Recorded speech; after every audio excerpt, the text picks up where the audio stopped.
Bookseller Crow on the books talks across the pond. That's never happened before. Hello, and welcome to what somebody in the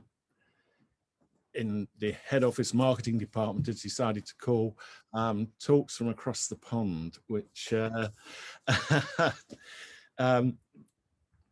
today I'm joined by one of my favorite contemporary novelists, American novelists, Nickolas Butler, who joins us from Wisconsin. Nickolas is the author of the best-selling Shotgun Lovesongs, Hearts of Men and Little Faith, as well as the short story collection Beneath the Bonfire. His latest novel is Godspeed, good picture of it there, which is an absolutely electrifying story of friendship, class, greed, and lots more. Welcome, Nickolas. Nice to see you, Jonathan. Thank you so much. You're welcome. Perhaps you could elucidate a little bit more on your new novel. Yeah. Well, the idea came to me back in 2014. We'd built a house here in our hometown, south of town, and a family friend who works in the building trade came over to talk, and he was telling me about a project that he was working on not so far away, multi-million-dollar house, and he and the guys of his crew slipped behind on the deadline that the homeowner had set for them. So she got everybody together and she said she'd offer them each a 5-figure bonus if they could finish the house in the next 3 weeks. And my buddy turned to me and said, "Nick, if we had all the math in the world, we could have finished that house in 3 weeks." And I thought, seems like a good idea for a book. So Godspeed's an imagining of what would have happened if they had taken her up on that challenge, and if the house was to be built outside Jackson Hole, Wyoming. And if rather than a 5-figure bonus, it was a big 6-figure bonus. And if at some point in their challenge, they slipped behind and had to resort to certain drugs to stay up around the clock. And slightly different book for me. You know, it's not set in Wisconsin. It's more of a, like, what I consider to be a literary thriller, but I'm super proud of it. Yes, you say it's the first of your books not to be set in Wisconsin. I mean, what prompted you to set it where you did? Yeah. Well, I think I would have written it sooner in my career if I'd figured out the proper way of setting it, but I couldn't see it. For some reason, I didn't see it in Wisconsin. That just never felt quite right to me. And I think it was because even though our winters are bad, they're not conclusively bad. In other words, roads don't just permanently shut for the winter time.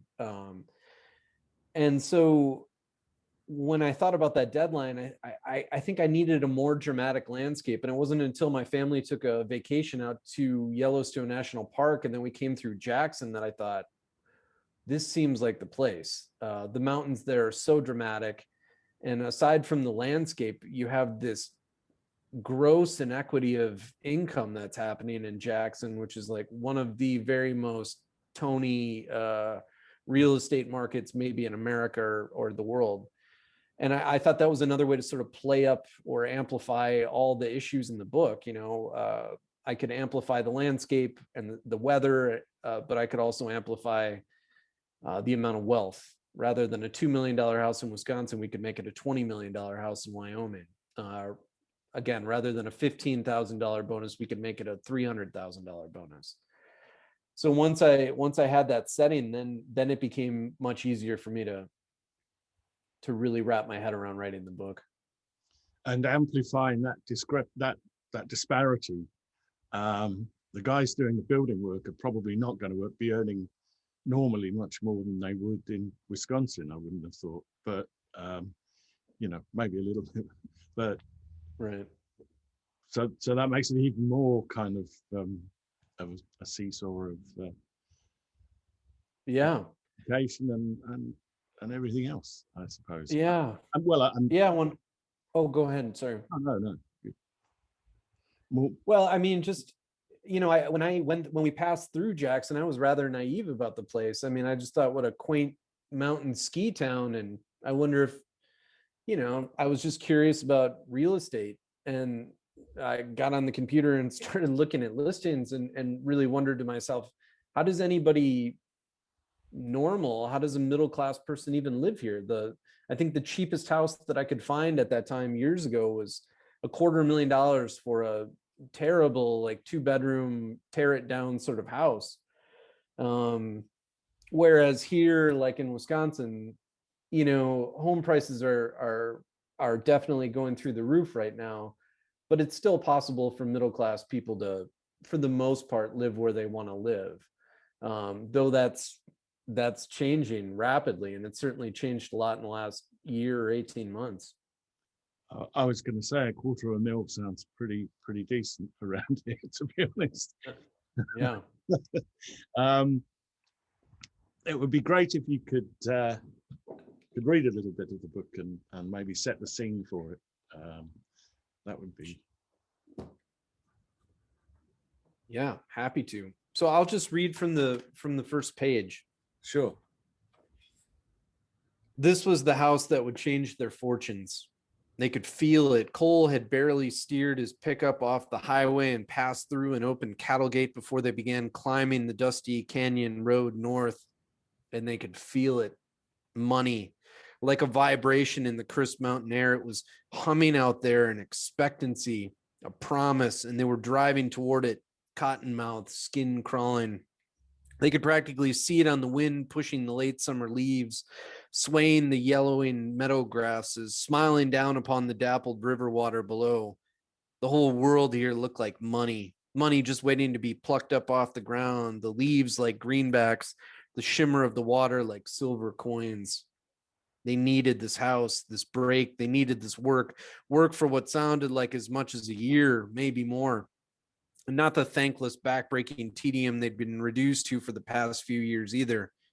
No, this was something to build a reputation on, a name, something to stake a man for decades, the kind of signature house a person could point to and proudly say, I built that. Me, I built that. The kind of house that 30 years from now, when they were all broken down old men, they could travel to with their grandchildren and be welcomed like masters of some dying art. Bart rode in the passenger seat, blinking down at the chasm that had now fallen away just an arm's length from the gravel road. Not even a mile off the highway, and already the country was wild, wild, wild.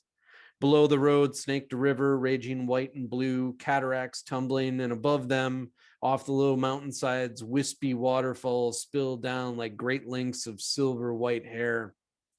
A prominent dip of chew bumped out Bart's lower lip, and by he spit into an empty Coca-Cola can. I lived here almost 20 years and I ain't never been down this road, he said, peering over at Cole, who took the gravel track with white-knuckled respect. A blown-out tire wouldn't just be a pain in the ass out here. It would put them behind schedule for their noon meeting with the homeowner. You ever been back here, Cole? Cole shook his head no, fixing Bart with a meaningful look for as long as he dared before turning back to the road ahead of them. This is big, pristine, private country, the look communicated. You and me, we don't just get invited back here. Brilliant. Thank you. You're welcome. Although, as you say, you feel this book is slightly different from your previous books, it's got a very similar, it's very similar in one respect to Shotgun Lovesongs, in that it's a triangular relationship between three men, which is, yes.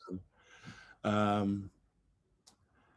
mean, I think most of your books, to a greater or less extent, explore kind of male friendship and the dynamics of that. Yes. You wanted to maybe say something about that. Yeah. Well, it's funny. I don't go. People ask me about the. People ask any writer, about the themes that they're interested in, you know. And when I sit down at the computer, I'm not consciously trying to puzzle out why I'm interested in friendship. It just seems to happen every time. But I think what keeps me curious about the notion of friendship is just this idea that so many of our human relationships are defined by money or sex or some sort of legal framework or business framework. And I'm fascinated by the idea that friendship just appears to be about, you know, people spending time together because they have fun together for some reason. And in my own personal life, I've been so fortunate to have, you know, decades long male friendships, and it's not always easy. There's, you know, petty jealousies and you know, impatience that arises, these little things, but I love the work behind friendships. And I love, you know, during the pandemic, it was so important for me to find time to Zoom with a group of guys that I talk music about all the time. Once a month, we'd get together on Zoom and talk about our vinyl record collections. And you know, that was like a life preserver for me during COVID. Just laughing with other guys, you know, talking about Tom Waits or Leonard Cohen or something that, though I love my wife, she has absolutely zero time for me to talk about, you know. Fair enough. Many of the characters that feature in your books, I mean, for want of a lazy term, are kind of blue collar in a way. Is that a kind of obviously a deliberate thing on your part, you know? I mean, yeah, I mean, look, I grew up in a middle class, you know. When I was a young kid, we were lower middle class, but I think by the time maybe I was in high school, had ascended maybe to some semblance of upper middle class. And but most of my childhood, I grew up middle class. My parents owned a warehouse, you know, where they shipped light fixtures. And they employed a bunch of hard scrabble guys that were solidly blue collar, middle class or lower middle class guys with a lot of problems normally. And you know, I worked in that warehouse, and then all through my 20s, I just worked really terrible, you know, shitty jobs, you know, menial, sometimes dangerous factory jobs. And I think there's always a part of my personality that's afraid I'm going to have to go back to that, you know, because writing books is an improbable way of making a living. It's very difficult. And I'm not really employable in any real sense anymore. I've spent the last, you know, 10, 12 years hanging out with the imaginary people in my mind. So, but anyway, you know, that's blue collar American Midwestern life has been my experience. And I love celebrating people that are blue collar, because when I think about the terrible jobs that I did have in my 20s, I reflect on the people that I worked with and how kind they were to me, even though I might have had a college education and read books on my break, you know. They were always great to me. So I think there's like a certain kind of spirit that I'm interested in there. and I couldn't write about rich people in New York or London to save my life. I know nothing about it. well, ironically, you do a little bit in this book, but A little bit, yes. Yeah. In California. But I was thinking in Little Faith, where you write very movingly about older people as well, and the kind of way of life that they had in that kind of small town and stuff. Are you trying to preserve something? Is that something that's dying out, do you think, there? Well, yes, it is. I mean, it is dying out. I don't know what it's like in England, but in my part of America, small towns are emptying. The jobs are in bigger cities. Young people that have the drive and the brains seem to leave those places. And that's, to me, that's just really, it's just sad, because you think about the history of America anyway, in the last century, it was more small towns and small main streets. And I love that perspective. You don't, I don't know, somehow critically, I think people think that small town America is like nostalgic or sentimental, which it's not sentimental to me, because I live here. It's still my life. It's the life my neighbors live. There's Amish people that live less than a mile from me, so it's possible for me to just watch somebody drive down my road in a horse and buggy. That's not sentimental. That's my experience in 2021. As to like my affection for older characters, yeah, it's possible that my father-in-law, who's 70 years old, is my best friend. And I just love his worldview. He went to school in a one-room schoolhouse in the countryside. He was one of 7 kids. They ran a farm.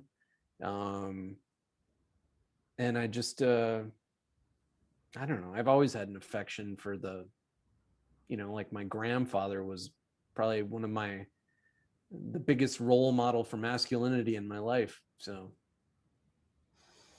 I've seen the other side of your fence on Instagram and seen the buffalo as well.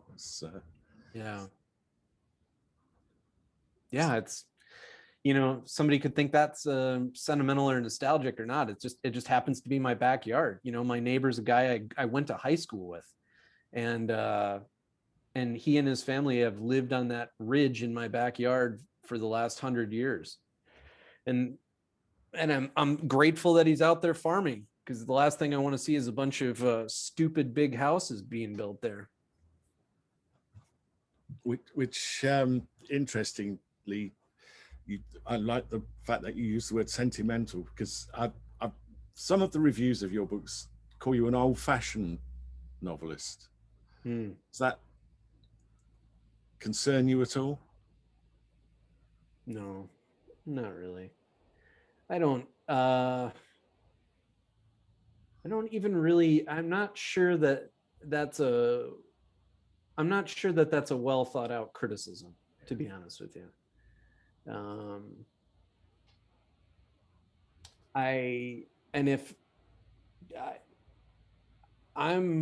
No, it doesn't bother me at all. I'm not even really sure like how to approach or talk about that sort of criticism, because to me it just feels sort of lazy. I think about a book like Godspeed. I think it certainly traces its literary roots back to a book like Treasure of the Sierra Madre by B. Traven, which is it's an older book, but that book is timely as hell. It's just as timely today as it was when it was written back, in the teens or 20s. It's about lower middle class guys that are looking for a way up, and in greed. And so I don't know. I was thinking of Jim Harrison, who I know you're a fan of, and his famous quote about sentimentality, and that's actually what people's lives are about. Yeah. Well, Jim Harrison is a hero of mine. His books may be the reason why I'm a writer. Okay. I think my challenge is to live in a part of America that's very rural, that's rooted almost in another time. So how do I write about this place authentically, but also talk about the challenges of being a human being in 2021, right? How do I describe this place without making it seem like I'm in some sort of time machine? And I think, when I think about, a book like Godspeed, it's perfectly timely. it's talking about the real estate craze that's happening right now. It's talking about middle and lower middle class people getting priced out of markets.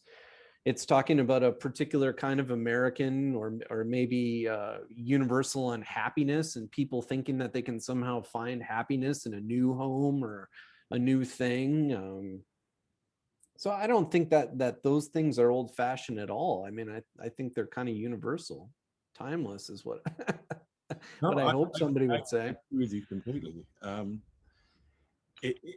It also has the drugs are one of the other things in the book that Right. you know, obviously that's a very problematic thing in I mean, I've seen enough Netflix to know that you know, in kind of out of the way parts of America, it's a big problem. Yeah. Was it difficult to write about? It wasn't pleasant. No, my Google search history for 6 months was awful.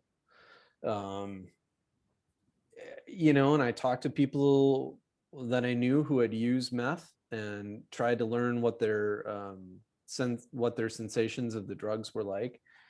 Um, it's a horrible epidemic in America, and it's not something we really like to talk about. It's almost easier to talk about the opioid epidemic because that was really begun by big pharma and doctors, and it affected really all classes of people. But I think we think about like the meth epidemic as being a poor, uh, really like a poor rural white problem, and it's bigger than that, of course. And it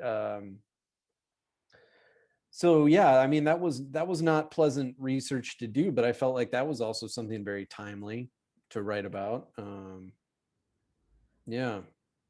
And I mean, the reason why so many people on the margins of America or in rural America are using meth is because everything else is falling apart in their communities. You know, there are no jobs, there's no meaning or purpose. And it's a, you know, that's a fairly cheap, accessible drug. Um, it's a horrible drug. And in the book, the reason that it becomes introduced is because they're under so much pressure. They've been put under so much pressure Right. which, you know, you could winnow that down, I'm sure, to an ordinary person's life who wasn't trying to make $250,000 building a house in 3 weeks, whatever it was. Yeah. I like changing the subject slightly, but like Jim Harrison and a number of other American writers I can think of, you seem to be quite well thought of in European countries. I notice you know, Spanish booksellers and you've won prizes in France and things. Yeah. Why do you think that is? They do, Americans do have particularly Spanish and French do seem to have and Italians Yeah. a particular love of American Midwestern writing, I think. Yeah. Well, Jonathan, I wish I wish I could offer you a smart answer, but I think some of the answer comes down to luck. Look, I've had great publishers and I've had great editors, and those folks have supported me from the beginning in a really loyal way. And my career started with a big bang with Shotgun Lovesongs, and it did well in all those countries, and it sort of created a pretty loyal readership. And that book still, readers are still finding that book. I think readers will always find that book. So that was incredibly helpful. I think there's also like an emotional truth at the heart of all my books that certain markets connect to, and they connect sort of ferociously. You know, when you some markets, when you're writing about love or friendship or nature, it's seen, as you said, as being sort of old school. And in other markets, when you write about these things, the people recognize it as being always timely and universal. And it's funny, like when I have a reading here in the States, it tends to be the audience tends to be on the older side. But when I'm in Spain or Italy, for example, the room is just full of young people. Everybody in the room pretty much is younger than me, which feels amazing, you know. And that's been one of the most unexpected things that's ever happened to me in my life. I never would have predicted that I would be talking to a gentleman like you in England, or that I'd have a readership in Spain or Italy. It's been one of the real joys in my life. I can't believe it's happened. Brilliant. I think I saw at one point you mentioned that you were writing 2 books at once. Yeah. Well, I have to be somewhat cagey about those books because I'm not under contract with any publisher at the moment. You know, a lot of my, I go book to book. So, but I'm really excited about what I'm working on right now. I think readers will be, excited about it too. How on earth do you manage to do 2 books at once? I mean, Well, I think what happened was I was riding sort of an excitement or an emotion for one of those novels, and I wrote like 40,000 words. And ultimately what I have is, I think, a very promising draft, but I think I'm going to need more time to think about how to construct it. The plot's the construction of the plot's different than what I've been doing recently, and a little bit more elegant. So I think I need time to like rethink that draft and I might need to like plot it out on a piece of paper, which I haven't been doing the last couple books. And then I have another project that I'm less far into, where everything just feels super organic and natural. And so I think what's going to happen is, even though I started project A first, I think I'm going to probably finish project B before that, because I know I've been thinking about the plot and the story for 10 years. Does that make sense to you? You know? Yeah. But you set yourself quite a punishing deadline, ironically punishing deadline yourself with this one. I did, yeah. Yeah, I did. I mean, I sort of felt like I felt it was important to put myself on the same deadline as the characters. And, that was difficult. Some writers can crank out a book in 3-4 months. But that hasn't been my routine. I tend to take 18 months to 24 months to finish a book. And I wrote this one in about 5 months. While I was promoting Little Faith, I think I toured, 50 odd American cities in support of Little Faith. Plus I went abroad to, support it as well. But anytime I had 5 or 10 minutes of spare time, I had my computer open and I was working on it. And it gave me the, I don't know, it just gave me this anxious feeling, which I think kind of permeates the book. And when I was done writing, I mean, I was exhausted. I didn't have anything left in the tank at all. But I wanted the reader to feel that way too. I wanted the reader to go through that same adventure that the 3 guys are going through, and feel that tenseness and sort of be spent at the end of the book. Did you know how it was going to end when you started it? Or I don't think so. No, I certainly didn't know how it was going to end for the 3 guys. I think it's possible that I always knew what was going to happen to Gretchen. Yeah. I also didn't know exactly what was going to happen to the house. And there were different conversations between editors and agent where, you know, the house might have ended differently than how it did. But I really like the idea that after all this physical and emotional effort, you sort of get to the end of the journey and well, I don't know how to talk about it without giving things away, but you know, yeah, you can't really. Yeah. Which is the absolute measure of a good thriller. For if nothing else, you know, you don't want to give it away. Thank you. Well, I think thanks for talking to us. It's been really nice to finally meet you. It's my pleasure. I'm very happy to talk with you today. And I really, you know, from the bottom of my heart, I appreciate you and your bookstore and the support of independent booksellers in England. Again, I